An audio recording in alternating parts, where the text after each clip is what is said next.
Alright, we are back in Stormworks, and this is going to be a little update slash showcase of my sonar screen that I've been building in Stormworks Lua for my submarine that I've been making.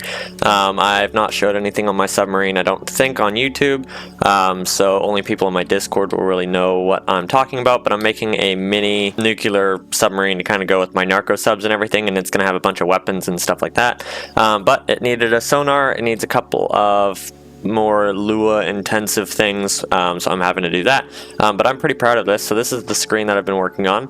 I did this all on my own. I did take the code to write the things in a circle from Jack, which was on my FMC screen for my Dash 8, which is still getting worked on, and yeah, the rest of it I did all on my own, and ChatGPTing my way through it, but I'm pretty proud of it. This is only the second build that I've actually gone out of my way to make a Lua screen for it, so this is kind of my second main screen that I've actually put a lot of work into. So it's pretty basic.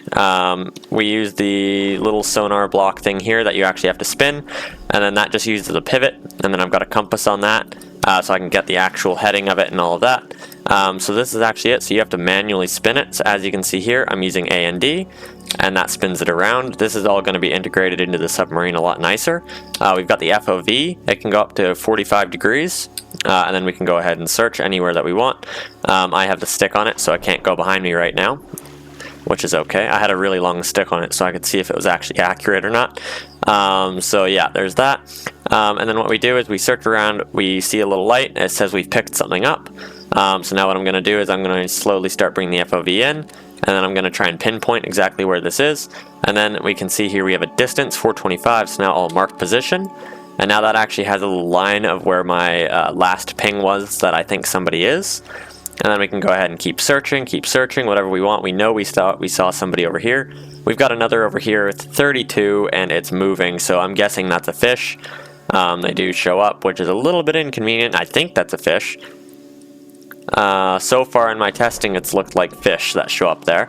But either way, so now we have a little ping. We know that's where we think our boat is. Now, the other thing to keep in mind with this is the submarine's facing, so 000 is always the bow of the submarine. So this is relative to you all the time. So that won't give you an actual bearing of where it is. So if we want to find the actual bearing, and say I have a compass here, if I say that it is, what are we at, like 10 right now, yeah, maybe 10. If I go to 10 right now, that's not going to show me where the submarine or the enemy is at all. That's going to show me the absolute heading of everything, which I don't want. But that is 10 degrees off of the bow of the submarine. So that can be useful, but if we want an absolute bearing, which is over here, we use the left and right key, and we can see we have this other little wheel that spins around. And what we do is we line that up generally with where it is. Its sensitivity is pretty high right now. So we line that up with where our ping was that we think it was.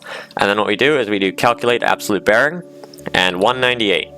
Now we can go over here and go 198 and binoculars and see that that's generally where it is.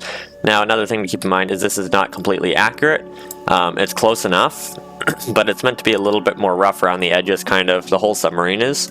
So that gets you pretty close, and then you'll be tracking it and you can be able to see where it's going.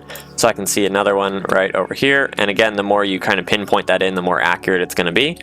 But it's never going to be absolutely perfect. There's always like 10-degree range that it could be. And then we do mark position, and obviously that's in the same spot, so it's not really going to do much. And then you cannot mark positions if you don't have an encounter. So that is a good thing to note. And then we can change the FOV and see if we can grab a fish. There's probably a fish somewhere. Oh, was that a fish? Yeah, there's a fish.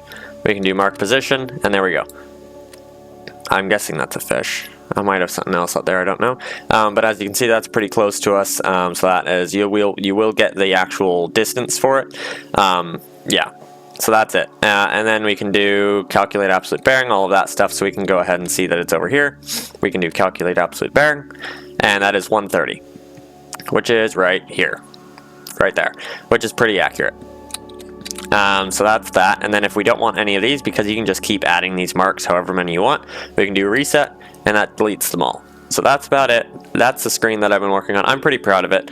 I like all of this stuff. I like doing all of my own, and I'm pretty proud of this one, just because so much of it is done just on my own. That's a fish. I want to grab the boat, which is right there. We'll go ahead and pinpoint it again. I can't wait until I actually get this in the submarine. I think that'll be really fun.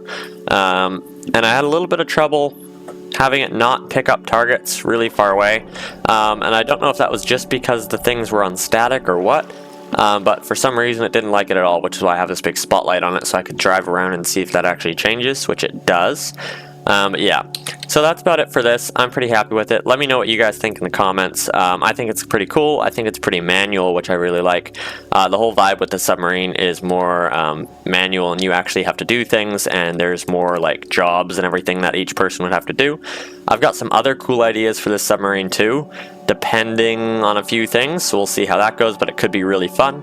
But yeah, so that'll be it. Thanks for watching, everybody.